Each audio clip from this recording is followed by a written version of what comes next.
Hello everyone, I'm Miss Karen at Adams Memorial Library. Thank you very much for joining me for another book report. The books that I would like to report on this week are all fairy tales. I love fairy tales. I always have. And so I have a lot of favorite fairy tales, and here are some older ones and some newer ones that I'd like to share with you today. And if you have any favorite fairy tales, of course, I would love to hear about them. So you can come and tell me, and now I'll tell you about some. So the first book I have is Version of the 12 Dancing Princesses, and this one was retold and illustrated by Jane Ray. This story is called The Girl of the Wish Garden, and it's a variation on the story by Hans Christian Andersen called Thumbelina. Do you know that story? Thumbelina, by a little girl who was born and was no bigger than a thumb? Well, this is a Persian version of it. And this retelling was written by Krishnaswami, and the illustrations are by a woman who was born in Iran and then lived in Canada, and her name is Nasrin Khosravi. This one is called La Princesa and the Pea, version of The Princess and the Pea, but this one, the illustrations show that it takes place in Peru. And the words were retold by Susan Middleton, Elya, and the illustrations are by Juana Martinez-Neal. And if you think that all the fairy tales were already written and you can't do any more versions, here are some that'll show you that you can. This one is called Interstellar Cinderella. So it's Cinderella's story, but it takes place in space. It's written by Deborah Underwood, and the illustrations are by Meg Hunt. This one and the next one this one was just published in English in 2021. I believe it was originally published in German, but it is called Dulcinea and the Forbidden Forest, and it is written and illustrated by Ole Könnecke. And this one was just written and illustrated and published last year too. It's called The Little Wooden Robot and the Log Princess, and it's written and illustrated by Gauld. So let me tell you a little bit more about these ones. Now, one of my favorite things about picture book versions of fairy tales is that they can have the most beautiful illustrations. And they're fun, I think, for illustrators to do because it's an old story and then they can put their new twist on it or their own style to it. So this is really just the traditional story about a king who wondered why his 12 daughters were so tired every morning. It's like they didn't get any sleep at all. So he wants people to come and find out what happened to them. What are they doing at night? Are they sneaking away? The room's locked. How could they possibly be getting out? What are they doing that makes them so tired? Nobody can figure it out. But finally, there's a soldier who meets a mysterious old lady, and he's kind to her. He shares his lunch, so she gives him a cloak and says, hey, why don't you try finding out where the 12 princesses go? Here's a cloak that'll make you invisible to help. And so the soldier uses the cloak, and he follows. Here he is in his magic cloak, following the 12 princesses down to an underground land where they go to dance. So if you like traditional fairy tales and beautiful pictures, maybe you would like to look at this one. This one also has really, really, really beautiful pictures, I think. And it's a version of Thumbelina.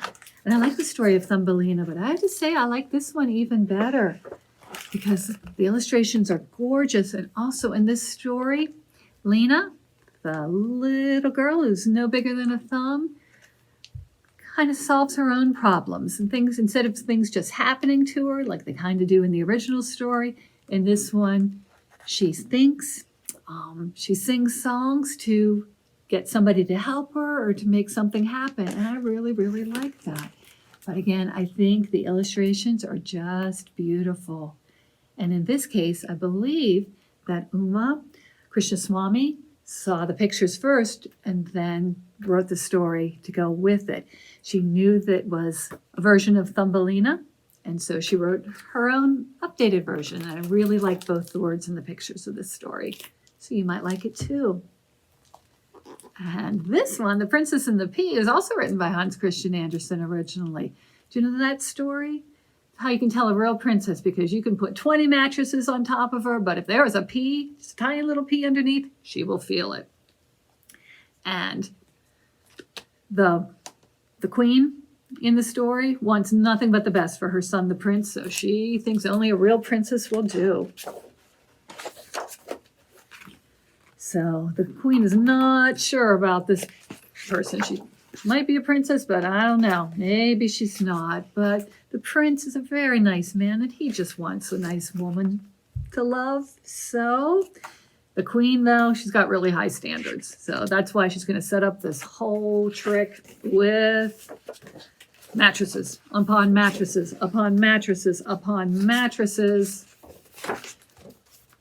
And then way on the bottom, she puts a little pea. But this story has some Spanish words in it and a glossary at the end to teach you the Spanish. And the illustrator says the illustrations were based on clothing and textiles that you might find in Peru. So this one also has really great pictures. It's an updated story. It's a little bit funny. There's a twist at the end. So if you'd like kind of a funny version of a fairy tale, maybe you would like this one.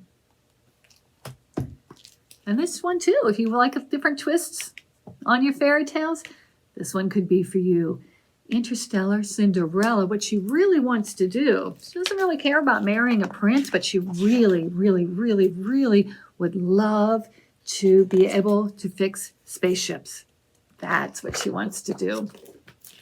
And when the prince sends out an invitation, when he sends out an invitation that has, it's going to be a ball, but first there's going to be so many different kinds of fancy spaceships. She would love to go see the parade as they're all arriving. So she wants to, but wouldn't you know, she has a stepmother and stepsisters, and they do not want her going to the ball.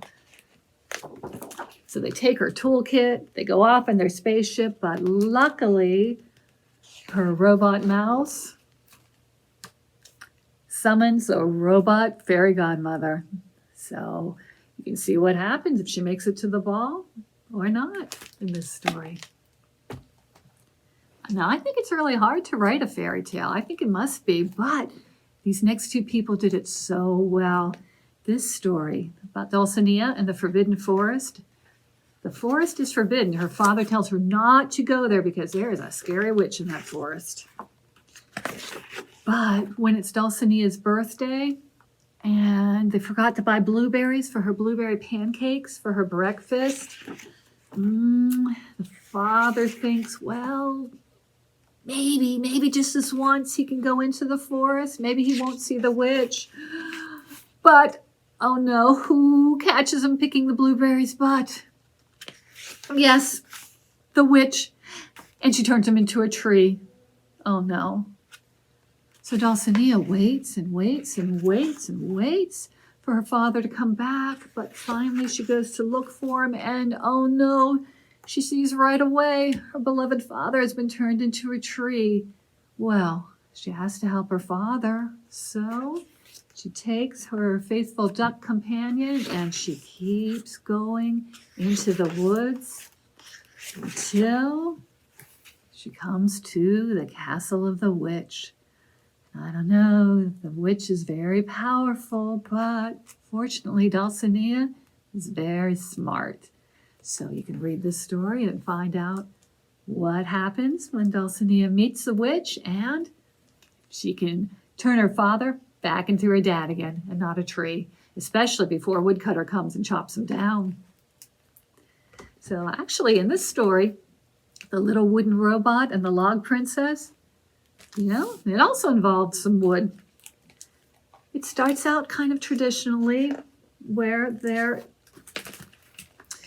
is a queen and a king and they don't have any children. They long for children. So, but then it gets a little bit different because the king goes to see the royal inventor and the queen goes to see clever old witch. And the inventor makes a wonderful little wooden robot.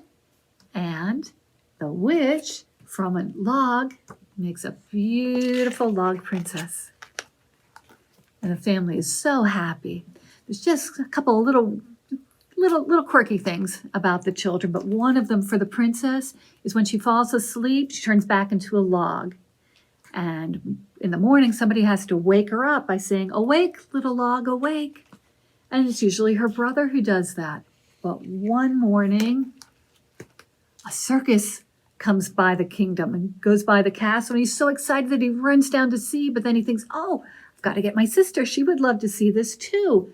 But before he can come back upstairs, a maid comes in and says, "Oh, who put the log in the princess's bed? Well, I will just get rid of that old thing." And she throws it out. And then the prince comes back and thinks, "Oh, where's the log? That's my sister. Oh no." Finds out that got thrown out, so he rushes to get it. But then somebody finds the log and puts it on a ship with lots and lots and lots and lots of other logs. But the little wooden robot is very brave and very good, and he's a good brother, and who wouldn't do anything for their sister? So he sets out to find her and bring her back home. And he has adventures, and the princess, she has adventures too. They both have adventures, but they both love each other very, very much, and their adventures are mostly good. And if you would like to see what happens in this new fairy tale, you can come and check this out from the library. The Little Wooden Robot and the Log Princess. It is just, it's one of my favorite books. It's brand new, but it's become one of my favorites. I really love it. I think it is so clever and sweet, and I hope you would like it too. And if you have any other fairy tales you would like to tell me about, please do come to the library and tell me, or you can email at kids@adamslib.org. Tell me about it that way. And I hope if you like fairy tales, you might want to check out one of these books. So thank you very much for watching, everyone. I will see you next time. Bye-bye, friends. Thank you.